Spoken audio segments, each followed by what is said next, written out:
This is Radio Architecture.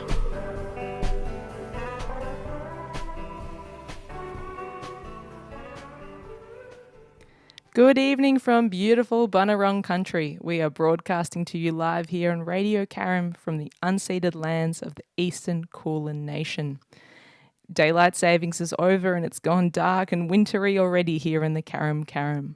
Thanks for joining us for another conversation of radio architecture.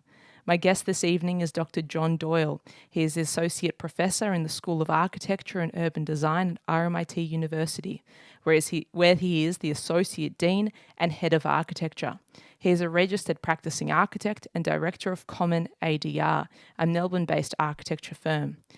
He is immediate past president of the Association of Architecture Schools of Australasia, the peak body representing architectural education and the broader discipline of architecture in Australia, New Zealand and Papua New Guinea. John's research practice uses architectural design tools to explore innovative models of urban design. He is the founder of the Super Urban Lab and a member of the Post-Carbon Research Centre at RMIT University. Recently, his research has focused on high-density urban models to address the challenges related to climate change, as well as equity, affordability, and food security. His work has been exhibited widely, including at the Shenzhen, Seoul, Rotterdam, Tallinn, and Venice Architecture Biennales. He is the co-author of Supertight, Models for Living and Making Culture in Dense Urban Environments, and House Precinct Territory, Design Strategies for the Productive City. Welcome to the program, John. Thanks for having me. So good to have you on the program. And in a way, for me as a host, it's coming full circle a little bit because I think you're probably one of the first architects I ever met. That's true. Oh, well, I don't know, but yeah, certainly we met quite early in your career. I was a grade 10 student doing my work experience a week at the lab, very excitedly, and you were there as well. That's right. Apparently I was wearing flip-flops, I found out this evening. So I don't remember that at all. But well, it was December. Yeah. School was out and I was there eagerly during my summer break already. And I think it would have been a classic Melbourne heat wave. Yeah. No, I do remember this because, well, I mean, when I was working at various different offices, we often had work experience students and I cannot remember any of them except you. So you left a good impression. And I do remember...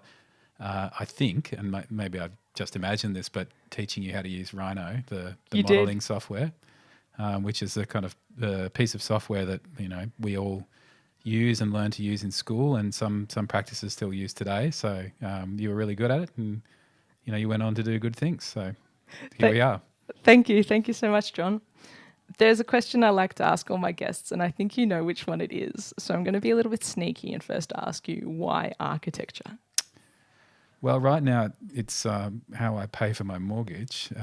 So that's it is a job. It's one of those things that we often forget, particularly when we get to do cool things at universities and stuff like that. But for a lot of people, it is a job, and it is a job for me too. But in the beginning, I was just saying earlier, I don't think I can really remember why, but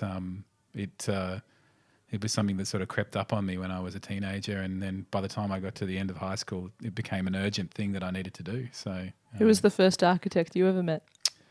Well, that's a good question. It was a man named Michael Taylor who designed my parents' house. The heritage architect? No. He did a lot of schools.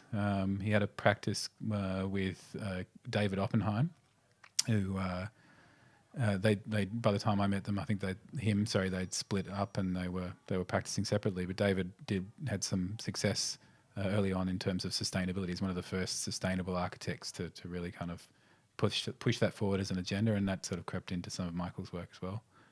Wow. What was your earliest memory of a building or place?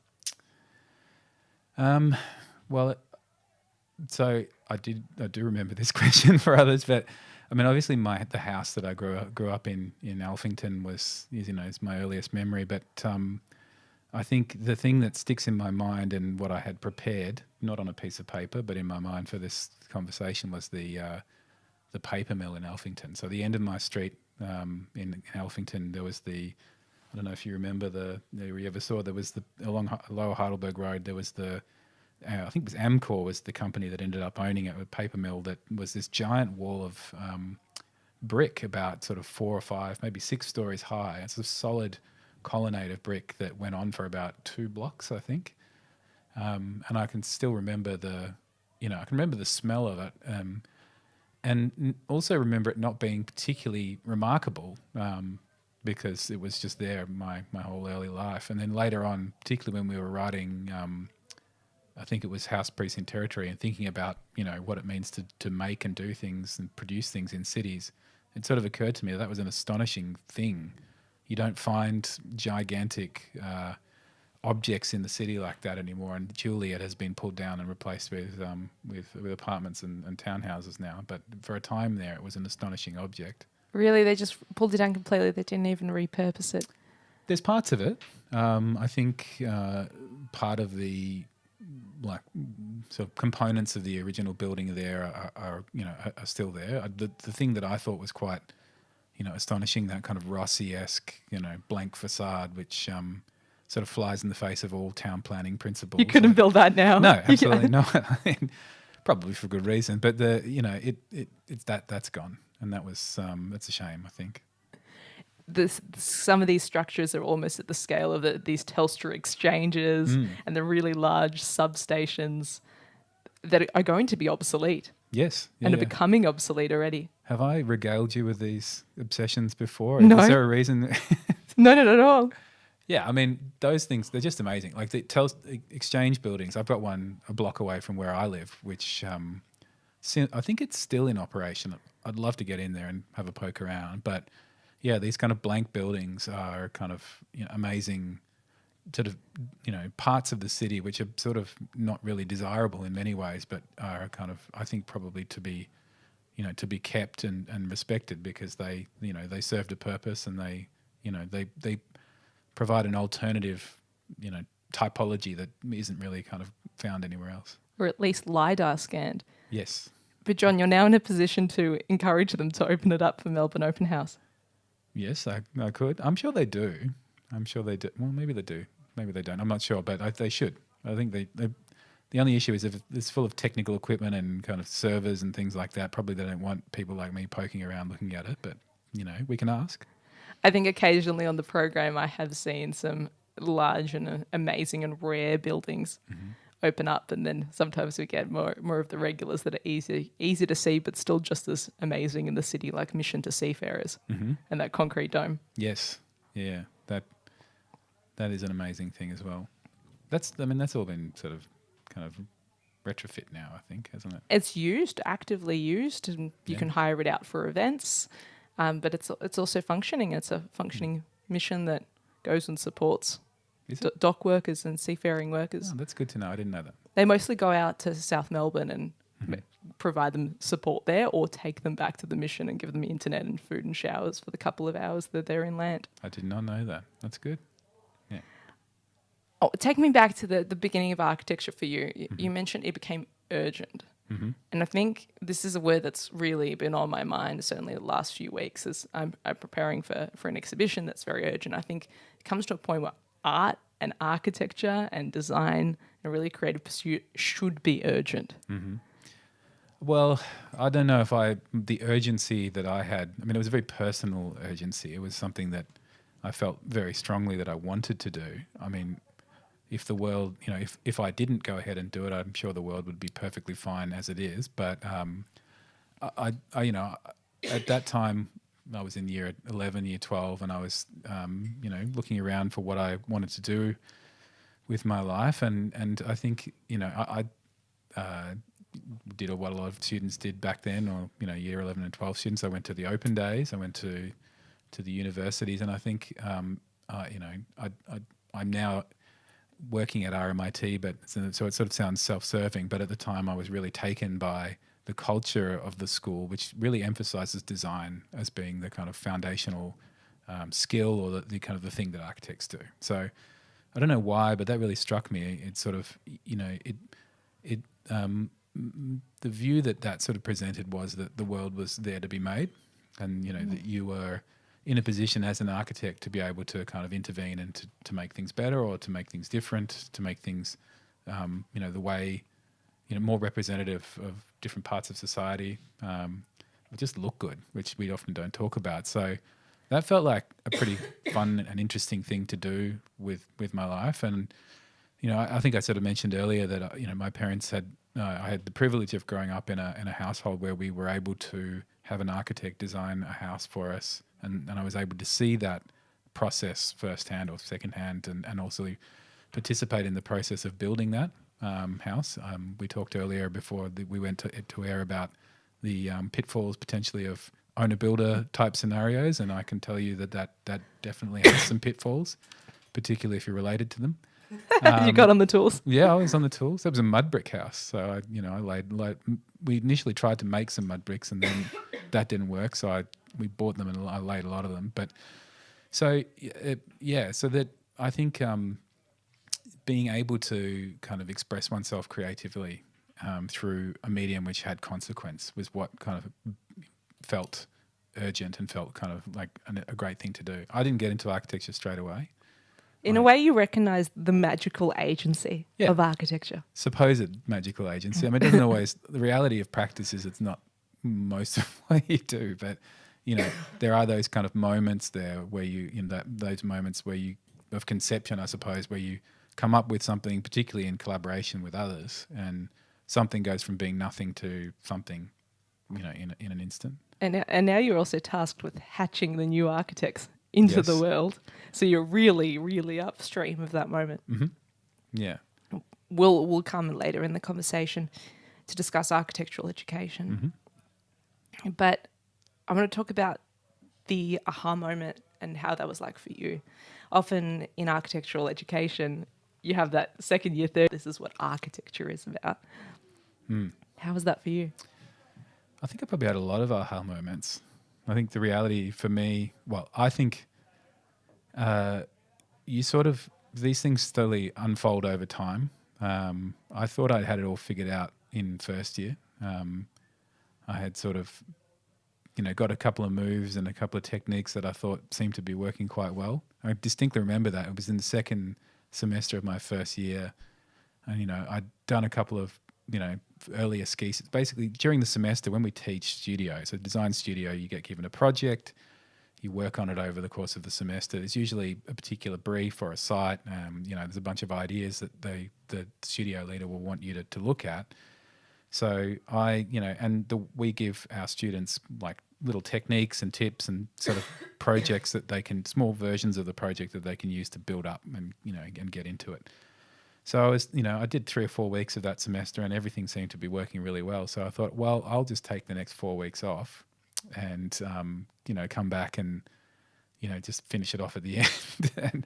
No, that does not work. It doesn't work well. And I did okay considering. I was really annoyed at my grade because I was like, this is a good project. Doesn't matter if I wasn't there. But what I sort of figured out later is that, it does matter if you're not there. And, a good project is not a one-liner. It's not a thing that you sort of pluck out of the air and go, oh, there you go. It's something that you kind of work over and over and over, and you kind of build up the nuance. You add in, you identify things that you might not have seen in the beginning, including things that the client, for example, the brief doesn't include. None of that can happen just by, sort of an aha moment or a moment of going, oh, there you go.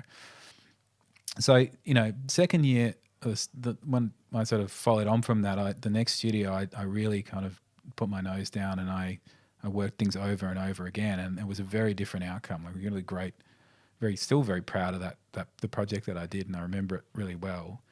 And I think that was probably the most important moment because it just meant that I was kicking myself from the first semester, thinking, how could you be so arrogant? And so ever since then, my philosophy has just been to try and grind things out. And, I don't know whether it's a healthy thing. In some ways, I think it's probably, and sometimes there are times when you can probably just stop. But I think in terms of both, but not only the practice of architecture, but other dimensions to my work, I just try to be consistent and to kind of chip away at things and kind of grind out a project over time. Yeah, so I love that. Thank you for sharing, John. I think it's very important, I think, for our listeners, many of whom are also your students, to hear that they, in a way, have been through. You've been through the same things they're going through, and Surely. we've all been through, and their tutors and their lecturers all really care about architecture and care about their learning. And that's why they're there. That's why we do what we do. Yeah. But we also remember what it was like. Absolutely, yeah. I mean, then again, there are some very talented people who can just do it, but that's not me. So yeah, you just sort of, for the rest of us, I think it's important to realize that it's like, it's a task that needs to be attended to, and with consistency. Did you think at the time that you'd just follow the conventional path and go into practice? Well, I still am in practice. Purely practice. I don't know. I mean, I can remember having a drink with one of my tutors who still works at RMIT and telling him that I wanted to do what he did, which was to teach and to practice. So I wanted to teach. And that would have been 4th or 5th year as it was back then. And, he gave me some really good advice, which he said, look, you need to go, before you think about teaching, you need to go and get your hands dirty and try a few things. You need to, obviously try working for some people, but try doing some competitions, try doing a few things. And I think, we get a lot of students or graduates who want to teach. And I think that, that's still the advice that I offer, which is that, we want people who've got, it's not so much runs on the board, but basically that have tried out a few things and they're able to bring something more than what they're left with. Yeah. So I kind of knew that that's what I wanted to do. I didn't really expect that I would be so sort of deep in academia, in life. I started off teaching casually or sessionally, as we call it, and doing a little bit here and there. And then when an opportunity came to get a faculty position, I took it. But it's sort of things sort of have unfolded that way. What's been your favourite moment of teaching so far? Is there anything that has stood out in being part of the faculty and part of the academic body? I really like the graduation. I try to go every year. And there's no role for me in that ceremony. I don't know if you would have. Did you go to yours? Of course. Yeah. Well, I didn't go to mine when I was. I suffered so hard for both those degrees. I wasn't going to miss it. Absolutely, you should go.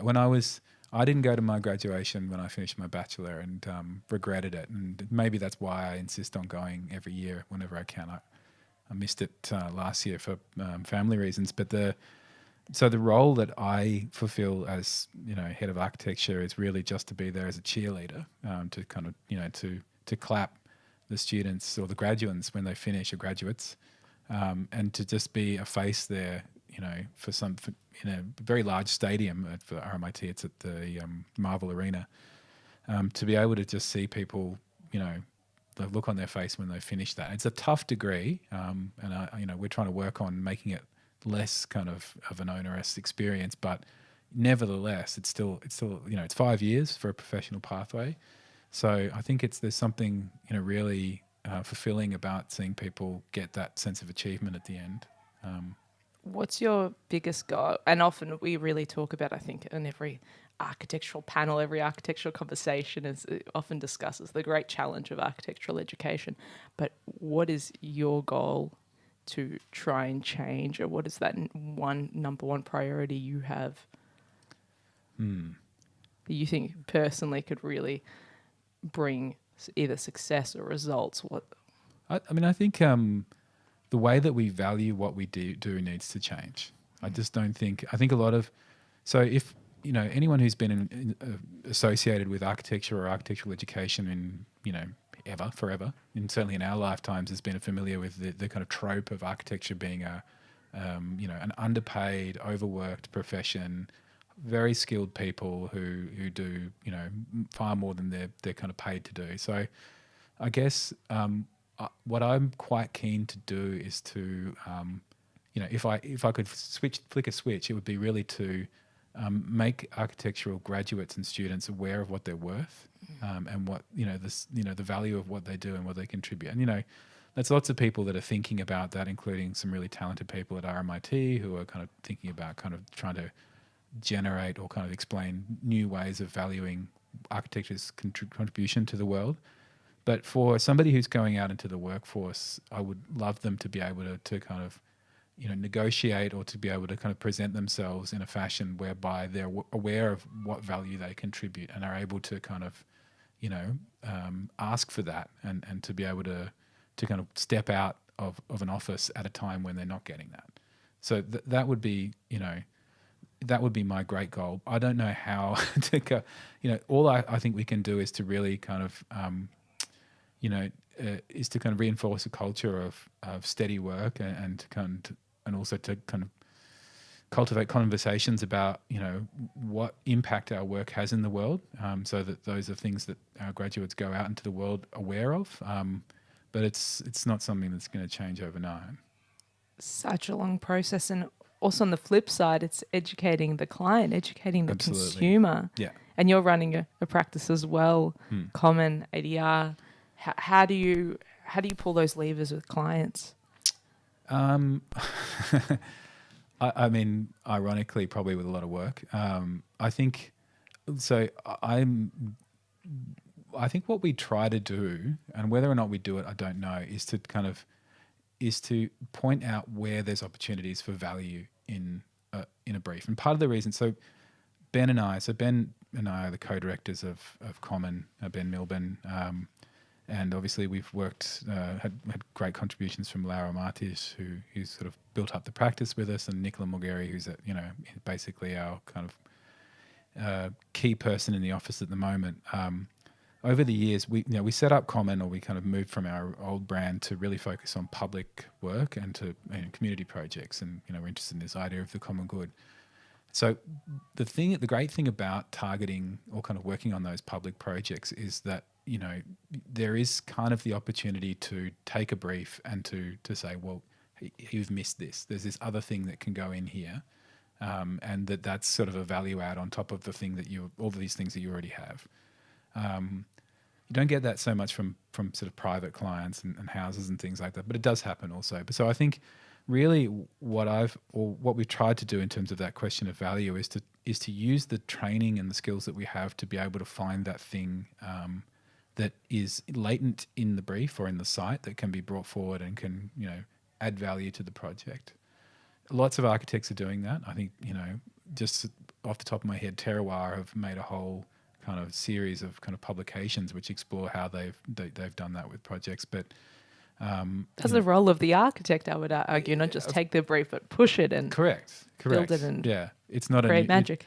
It's not a new thing, and our practice is probably not a new thing either. So it's I think trying to get better at understanding how to do that is all that we've been trying. Is all that we can do. And I was just thinking about it. It's on my mind quite a bit because we are in a little radio station inside of a footy club pavilion. So, this is just the kind of thing that we love to kind of look at, like how you can combine these things in ways that probably don't work that well for the broadcaster, and we have to admit, but that kind of allow a little bit more kind of community value to be extracted from, what otherwise would be only for one group of people. And 24-hour usage is Yes. right. Getting these public assets used around the clock, not just Saturday morning, Sunday morning, That's right. Yeah. but Wednesday night at 7 p.m. Absolutely. Although it's getting the whole precinct's getting a workout at the moment. So, yeah. And those in it. Super important investments in the local community. Talking about value is very closely tied to good design. And I want to ask, what does good design mean to you? Good design. Oh God, that's a really curly question. I think It's curly, but it's one we talk about constantly, isn't it? yeah. I mean, I think it's one of those. I'm going to give you an equally curly answer. Good design is. I mean, Alberti defines beauty as being the capacity for any one single part to be neither taken away or added to without ruining its sort of quality of the quality of something being beautiful. And so Alberti was a theorist who existed in the sort of early Renaissance period, and he was an architect as well. I think, actually. I'm sort of doubting myself on that. But I have a slightly different conception, which is that, a good design is something that can be absolutely added to and absolutely extracted from or have things taken away without destroying its kind of key value. And so particularly when you're dealing with community buildings, which, they take a lot of sort of left turns and, they It's a get lot of delivered. stakeholders. There's a lot of stakeholders, and there's a lot of moments along the way that things can change. And as an architect, you sort of have to hold that loosely together. So good architecture is that which can sort of accommodate more. And there's a long history of those kinds of dialogues in Melbourne, certainly in and around RMIT, the architecture of kind of abundance, I suppose. Of changing and adapting and shifting. Exactly. Arguing. Certainly RMIT first building that springs to mind is Building 8. Mm-hmm. Although it's, I've been thinking about it lately. I was in it today, back up on level 12. So the architecture school at RMIT famously was in Building 8, which was designed by Edmund and Corrigan, and it was an adaptation of John Andrews' building, I think, an earlier one. So, and then has now been adapted again, certainly on the lower levels by, as a part of the new academic street led by Lyons. But we were up there when I started, and when I studied on level 12, and I was up there today looking out the window, the view down and across Swanston Street, which has dramatically changed. But I think, I don't know how Peter Corrigan, who was one of the architects of that, would think about me saying this, but I do think it's actually slightly more precious a building than he would admit to, or maybe he would, I don't know. But it is, at the time it felt like a lot. There was a lot of stuff going on, but if we think about the kind of exuberance that has been sort of allowed as a result of the use of computers and things like that, and even just in comparison to Building 80 over the road that was designed by Lyons, it's it feels a little bit more orderly and sort of precious in a way that some of the later work doesn't. I love that. I love that we've also pivoted to talking about the city. Mm-hmm. So much of your research is in cities, in urbanism. Yes. And you've written the book Super Tight, but that came after the exhibition that was held at Design Hub that I really fondly remember, because Design Hub Gallery is a very, very tall space. It is. And you and the team had filled it with this super tight cardboard city of the Asian urban experience. Do you want to share a little bit about that one for listeners? Yep. So that was 2019, and that was a collaboration with Graham Christ, who's he's an associate professor at RMIT, and also Yoshihiro Tsukamoto, who's a professor in Tokyo at Tokyo Institute of Technology and director of Atelier Bauer, which is a practice there. And so, I did my master's degree in Tokyo, at Tokyo Tech, and I spent some time there. A lot of the work that I did when I was coming up was in Asia, and specifically in China, Southeast Asia. And Graham had spent a few years in Vietnam. He set up an architecture degree at RMIT Vietnam before it closed down. And so we'd run a series of studios. I ran a studio that travelled to Japan, or two, through the sort of the 2010s, one to Vietnam, China, Hong Kong a couple of times. And so we had built up this kind of repository of experience on various Asian cities. And what we were really interested in was, I guess, the intensity of those cities, particularly kind of questions of density. This was sort of at a time in Melbourne when the tower projects of the CBD had sort of exploded, early 2000s. There was a lot of conversations in the media about, the level of density in the city. Leanne Hoddle had published a report comparing the density of Melbourne with parts of Hong Kong. And, when we talk about density, particularly in urban planning and policy conversations, a lot of the examples that we look to are kind of European cities, so Copenhagen, Barcelona, those types of places which have, I guess, a different form of density. Often the same level in terms of the numbers of people per square kilometre, but sort of different types of buildings and spaces. And so we were interested in exploring what alternative types and kind of examples of density there might be. And we were specifically interested in looking at the Asian city or Asian cities. And so what we did was we invited a series of, like a group of, I think about 20 odd architects, designers and artists who are living in different cities across the region to make a contribution to an exhibition at the Design Hub Gallery that looked at how design and or kind of creative practice had allowed cities to be adapted and used that at very high levels of density in ways that were kind of desirable and enjoyable. And, so that included work from Japan, China, Korea, Singapore, Vietnam, and, a few other places. So really what we were trying to do was to kind of give an immersive version of, of the joy of living very closely together. So the cardboard installations that you were talking about were actually 1:1 mock-ups of spaces that Graham and I knew from our experience of living in Tokyo in my case and Ho Chi Minh City in Graham's case. So we basically sampled those from those cities and sort of brought it into the gallery as a way of saying, that architecture and design, spatial design, in terms of, the arrangement of material and spaces in the world affects the way and can improve the way that we use cities and allow as almost like an infrastructure, very close living and very close working and sort of that type of thing. You mentioned that some of these spaces could be quite joyous, and I'm remembering the exhibition and thinking it did feel like a theme park. It had a bit of a theme park thing going on. In moments. It was very serious, very, very rigorous, and was quite an immersive study as well. But there was so much fun in being able to walk through it. And also I remember the homogeny of the cardboard, just the seeing the same perfect cardboard that you never get to see perfect. No. Cardboard's always crinkled, broken, stamped on in an alleyway, printed over. And here it was this perfect cardboard that made almost like a fairy tale city. Why are people afraid of density? That's a good question. We were talking earlier about, before we went on the air, we were talking about acoustics, which is, of course, one of Ilana's areas of expertise in architecture, and something that I know nothing about, really.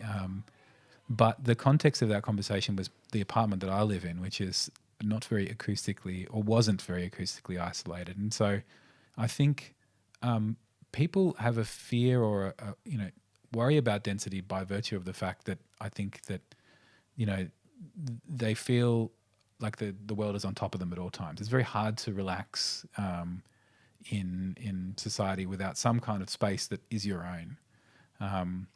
So there's a sort of famous adage, good fences make for good neighbours. And I think that should be adapted for the 21st century to say good acoustic separation makes for good neighbours. Amen. Yeah. And so basically I think it's a design problem, the way that we interact with the city. I think, if we make spaces that are, that allow for the things that people need, which is space to do things, space to sleep, space to work, that can be, that only can be done, by themselves or in isolation, like particularly, for example, if you're working in an office, like having a space that you can think is critical. But then,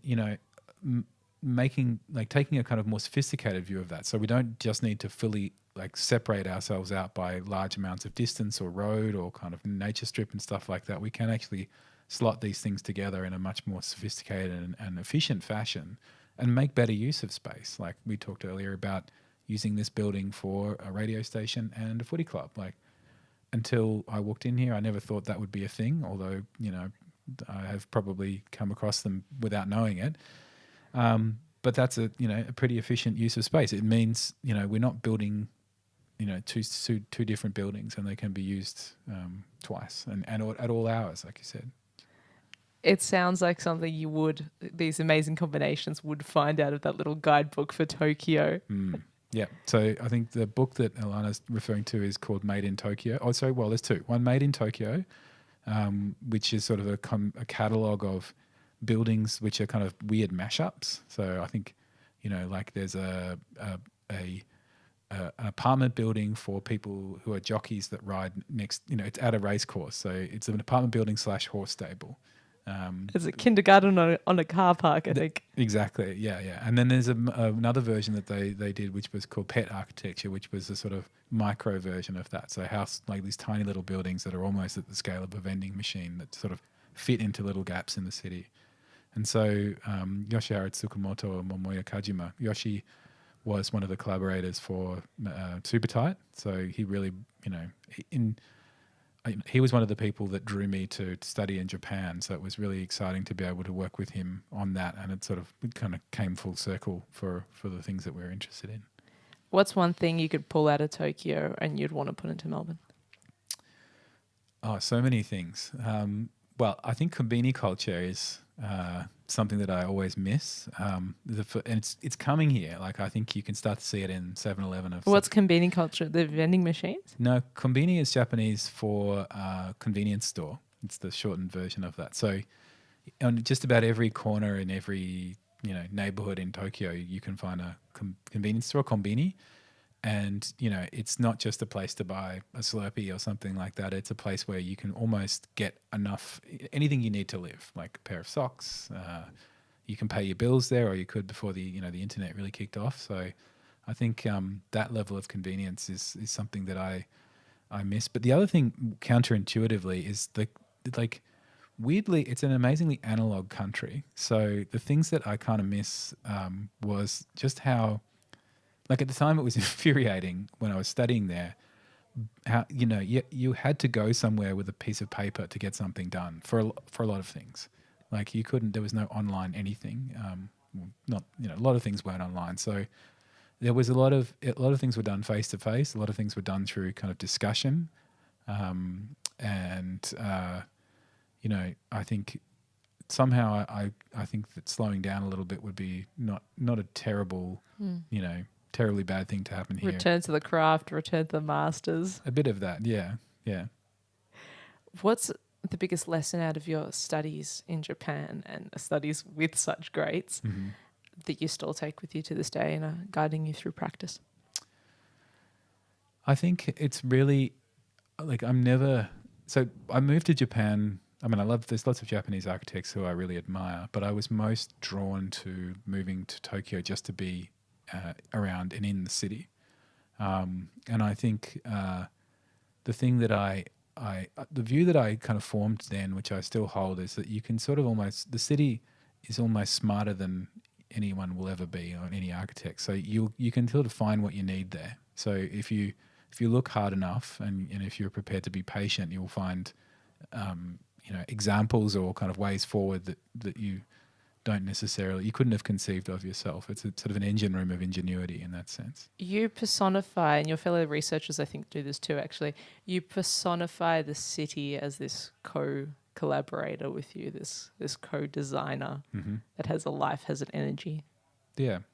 I mean, doing my PhD started off being kind of about how to design cities. And then at some point I kind of realized in the process of doing that probably not the right approach.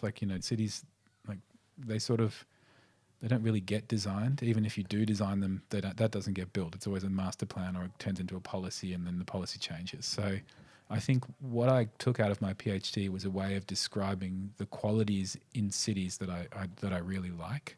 And, what I've tried to do in the architecture that I've worked on and produced, and also that I've taught, is to try and find ways to kind of produce and replicate those conditions in the kind of in small and kind of fragmentary moments. So in that sense, the city, if it is one thing, or as a concept, but the city is definitely a collaborator. What are some of those qualities that you seek? If you're able to give them in a list of sorts, or a shorter list of sorts. Well, I think, again, it goes back to that idea of, something having more parts than you can really understand. So, there's a sublime quality to the urban environment in which, even if you think you know what it is that you're seeing, you really don't. Like, it unfolds in front of you. The surprise. Yeah, exactly. That wonder. That's right. Yeah, I mean, so people are really disparaging of the suburbs, for example, in cities like Melbourne. But, that's a sort of, it's a naive view of it. just because they look like they repeat, they don't. That sort of omits the kind of, the serendipity of people living in places. And even if there wasn't anyone living there, there's always, they're built by people, and there's always kind of imperfections and moments of kind of diversion or inflection. I'm using Archie speak, sorry. Like, call alarm. Anyway, you get the idea. Like they're kind of there's lots going on there, and there's always more to discover. There's always the meeting and the smashing and the crashing, almost like asteroids and constellations, and we don't quite know what's going to come out of that outcome. Correct. And that's the magic. Mm-hmm. But you hope they don't smash too hard. It's not like a Formula One race car crash. Yes, although everybody seems to want to watch that. So there's also something about cities that is very parallel to our present moment, and that's in a way a collective effervescence. Is the term for when we experience something all together at once, and we can move through something with that excitement all at once. And the world is kind of doing it again right now. And you're like, Ilana's on with their space talk again, but funny enough, John, I have not raised this topic on radio architecture before, but right now there's 4 astronauts orbiting the moon. Yes. And everyone is watching with this awe and amazement. And it's just bringing about the best of people, I think, and the best of humanity and the best of what the world can do and offer. And sometimes that energy, we do find that in cities, not just Shinjuku Crossing. No. I mean, everywhere, really. Like, I mean, it's... blanked on what I was going to say, but COVID times, like, this is the thing. So when we did the exhibition for Super Tight, which was about density, and then we started writing a book, which sort of came out of that, and COVID hit. And I can remember distinctly thinking, well, that's it. That's the end of that research. Nobody's interested in density now because... everyone wants to run away from each other. Correct, exactly. But what COVID taught us was that, that the sort of being together with people in a place is actually something that we fundamentally, we desire. And that's people don't usually think about that when they talk about density, but you cannot have those kinds of experiences, those kind of shared communal experiences like concerts or kind of sports, big games, the New Year's fireworks without, some level of human density. They don't exist in places where people don't live together. So, these are the kind of the aspects of cities and that we, as you described, the shared human experience that, that are really important. That's the magic. Writing Super Tight during perhaps lockdowns, during that period, how do you keep your faith going for the project to know that, no, you need to finish this book, you need to write it, it will be relevant again. It will be important. We're not going to get the ick when we think about being in proximity, in density. And I guess it's kind of a bigger picture question about your commitment to work and crafted projects and effort. I think there's 2 parts to that. One is, I was confident that I'm an optimist at heart. Like I think things are going to be okay. You got to be as an architect. Yeah. Well, I think, you got to be really just to do anything. I mean, we're looking out the window of the footy players. Nobody goes into a game thinking, well, we're not going to win. Everybody thinks that they're somehow going to win and do well.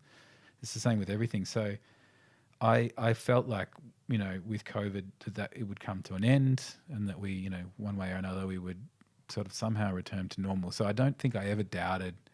I sort of felt like we maybe weren't going to be flavour of the month in the way that we previously were, but in the end it turned out to be okay. But even if I didn't know that, I think I would probably have done it anyway. And I think there's a sort of, it goes back to that earlier thing about just grinding something out. Like you start something, you've got to finish it. I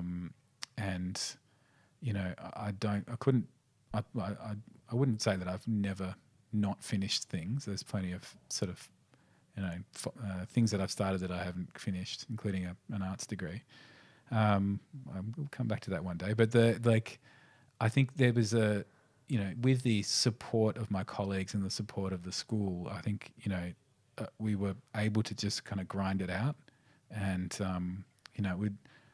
when it was done, it wasn't so much a relief, I wasn't excited to kind of share this with the world. I was relieved that we had finished it because it was kind of like a second PhD, and there was an achievement just of having done that. And I've never written a book before, so, at least I could tell my mum I did that. In terms of the research also, that then Super Urban Lab kind of a future iteration of that research and the body work, what are you most excited about in some of the ideas and research that's coming out of that group?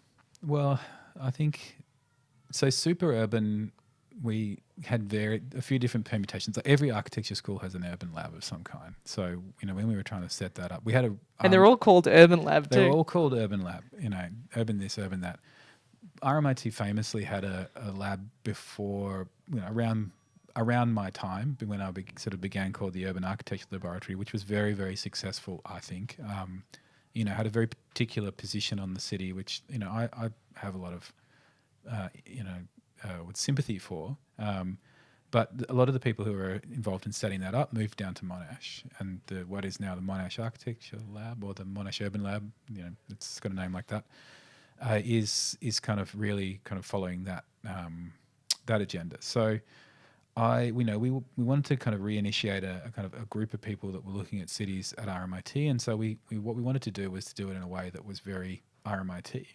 And so this idea of the super, like one of the things that's super tight kind of that came out of that was a slightly polemic or kind of bloody-minded attitude, which was, well, if we're going to look at density, let's look at the densest possible situation on Earth. Let's go and look at, subdivided apartments in Hong Kong, or let's look at, the neighborhoods of Ho Chi Minh City, which are crazy dense by, Australian standards. So this idea of the super is sort of taking, I guess, questions that are relevant and important for our cities and kind of amplifying them to extremes in order to see, what we can learn from doing that. When you go to that extreme, also, that bit maybe that everyone's afraid of starts sitting in the middle. Yeah, exactly. And everything's relative. Exactly. And it's right. less threatening. Yeah, hopefully. I mean, you can go, well, you can have this, or maybe this thing here, which seemed kind of scary before, but is actually a kind of a moderate proposition compared to the extreme version of it. So in terms of, the lab's got, quite a few people involved in it now, and Ian, who was on the show a few weeks ago, is directing it. And he's got his particular sort of focuses and things that he does. But one of the things, it's kind of a good moment to come in here and talk about it, because I've been like reflecting on really the kind of work that I've done over the last few years, and I guess how it, where it might go in the future. And one of the things that I've been quite interested in that came out of Super Tight and sort of came out in the House Precinct Territory book was really about questions of adaptation and adjusting the city. So, a lot of the contributions that we saw from Super Tight in terms of particularly like places like Vietnam was that in order for the city to be able to accommodate lots of people, it requires kind of never-ending process of adjustment and kind of tweaking, bottom up from people, the way that they live on the ground. And, the best architects are those who've kind of cottoned onto that and gone, all right, well, this is how we can tweak things and to make it kind of work better. So I think, now as a profession and, certainly as a body of research that I'm interested in, I'm kind of interested in, like, if we can recast that over the cities that we live in and that we work in, to think, well, how do we adjust this? How do we tighten it? How do we make it tight? Not necessarily just from the question of density, because, of course, that is important, but also how do we kind of tune it so that it is better capable of, doing things with less carbon. And in some cases, and some of the conversations I've been having recently with some colleagues in STEM College at RMIT, how do we actually, adjust and kind of augment our buildings in such a way that they can pull carbon out of the air? So things like that, I think, came out of Super Tight and sort of indirectly now are kind of informing the lab. But that goes no doubt beyond just technology and technological systems and solutions. You're pushing into the real physical, spatial implications. Yeah. I mean, the beginnings of this conversation really were about, in terms of adjustment, was about how do you say something simple as saying, like, that the ground floor of a building can be used as an office as well as as a living room, and that's that's nothing more than it's not even a design question. It's just you can do that. So I think there are kind of technical dimensions to this, which some of the scientists have been working on are kind of interested in bringing into buildings, but it's just something as simple as going, well, like when can we not demolish something? When can we how little can we do in order to make it kind of accommodate more things? But it's sort of just a kind of reframing of the way that we think about cities as being something that is a question of maintenance more than kind of recreation, I guess. I'd love to see you do pop-ups of some of these propositions of going into those lobbies, going into those living rooms. Well, I mean, we've been having. There's one of my PhD candidates who recently defended his PhD up in Vietnam 2 weeks ago. One of his projects is kind of on my mind at the moment. He did what he called backpack housing. So his name's Don Hullahan. He's a lecturer at HKU, and he has a practice called Superposition. And they did a project, I think it was about sort of 7 or 8 years ago, where they basically did exactly that. They put these little small housing units into things like car parks, laneways, and like kind of leftover and byproduct spaces in Hong Kong to be able to make that kind of usable housing for people. And so, again, that's a form of density, which is, it's not what you expect. It's not the kind of filing cabinet tower, but it does actually kind of increase the number of people that are kind of using the city. So yeah, I definitely think it's something that I'm interested in. Do you see the next wave of students and practitioners equally as curious about density in cities, or is there a temptation still to go into the gentle minimal impact, although that's never really been the flavour of RMIT? But what are you seeing in terms of curiosities and interests from the next generation? So we're about to publish another book of the graduating project. So it's on my mind. I think there's a lot of students or graduates that are interested in policy. So thinking about how design can be you can go upstream of the kind of delivery of buildings and think about how the knowledge that they've gained from architecture school can influence the writing of briefs, or the kind of development of policy, or the kind of the lobbying of government to be able to kind of allocate funds and things like that. And also it goes back to that question of value. So how do you kind of construct social value in kind of project briefs and things like that. So that's definitely been a strong point of conversation in the school and other schools recently. I am a little worried that I guess, and maybe I'm just being an old fuddy-duddy, but I worry that this generation are a little bit conservative. So, and it's not just, maybe less so much. Where's the building? Yeah. Where's the building? Just not being able to kind of make a proposition. I mean, I think the great thing about design is that, you can try stuff out and it doesn't need to get built. So it's the old adage, measure twice, cut once. Like, design is the measure part where you can go, well, should we do this? Yeah. And that's the great thing about particularly architecture schools, is you can sort of, it's it might seem high stakes at the time, but from everywhere else in the world, it's a kind of low stakes. It's an opportunity to try stuff out and to go, is this something that we should do? So, I am seeing there is a slight return to, I guess, the exquisite object in architecture schools. Not just RMIT, but I see around the world where people, faced with all of the challenges and complexities and the intractable crises that we seem to be kind of hit with on a daily basis, there is a sort of a tendency to go, well, I'm going to do this small thing. I'm going to focus on the plan. I'm going to focus on, this kind of canon of architecture, which has been recognized and is measurable and is safe. Is safe, exactly. Predictable. That's right. I mean, I can see the appeal. I also, like nice things. But, I think really what we should be doing is kind of embracing those really kind of complex and wicked challenges and not being afraid to have a go at things and fail, and not being afraid to try to take on things that are too complex for us, certainly in that kind of design space, or in that kind of experimental space of things like the architecture school, or maybe in competitions and things like that, to be able to kind of make a mess in doing that, and that being something that we can look at and judge and go, well, what went wrong. Should we do this? Shouldn't we? Because for example, in the sciences, a failed experiment is of value to the discipline. So why would Still that be? data. Yeah, exactly. Why would it be any different? In the controlled environment of an architecture school or a practice that is a genuine laboratory for experimentation. We mustn't capitulate to not building too soon. Well, yeah. I mean, I think that there's good reasons to be dubious about building, but I think I'm not convinced that we need to build, but I think we need to design more. Like we need more design, maybe less building. I'm not sure, but for every building that we build, we should be designing the hell out of it to see if what we do is absolutely correct. And so when we see things like the federal government talking about cutting red tape in order to accelerate construction productivity, I feel like that's the part of the value chain that shouldn't be cut out. Of course, it's self-serving of me to say that, but maybe we should be investing a little bit more time in deciding whether or not things are worth doing rather than kind of expediting that aspect of the process and then knocking it down. Yeah, and then think about the kind of legacy that Correct. we're looking to leave. Yeah. So lots of design, maybe some buildings. Maybe some buildings, but also it's so much design opportunity that can continue from the buildings that we have. Correct. Yeah. And can continue through those twists and turns onwards.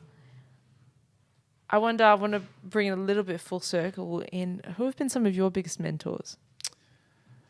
Well, am I allowed to name names? Of course. I the people that I work with at RMIT have really been instrumental in my career. Like the person I mentioned earlier, who was the professor that the lecturer that I went up to and said I want to do what you do, was Graham Christ. So he taught me when I was a student, and then he kind of brought me back in to teach. I taught my first studio with him, and so he's been there the whole time. We've written books together. So he's been an incredible mentor over the years, and of course he has a really great practice, Antarctica. So he's able to understand the kind of pitfalls of doing a bit of everything. Vivian Mitsugiani, who's the current dean of the School of Architecture and Urban Design, she was my PhD supervisor, and she's sort of been one sort of pretty omnipresent and there the whole time through my architecture career. But I think if I go back to when I graduated, I was lucky enough. We talked about Lab. That was one of the first things we talked about. So Lab Architecture Studio, which was an amazing incubator of talent for this city. I mentioned Dan Walkenberg, who was here last week. Also was somebody that I work with. But Donald Bates and Peter Davidson were the directors of the practice when I started there. I still am in close contact with Donald. He was in the office a couple of days ago to talk about a few things.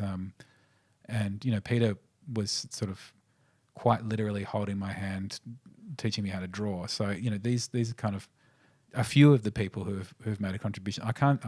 My professor, Professor Okuyama Shinichi in Tokyo was very, very sort of influential in my time there. I feel like I'm leaving people out, but I'm as a practitioner and as an academic, I feel like it takes a village to bring people through and to do things. So if I've forgotten anyone, I'm sorry.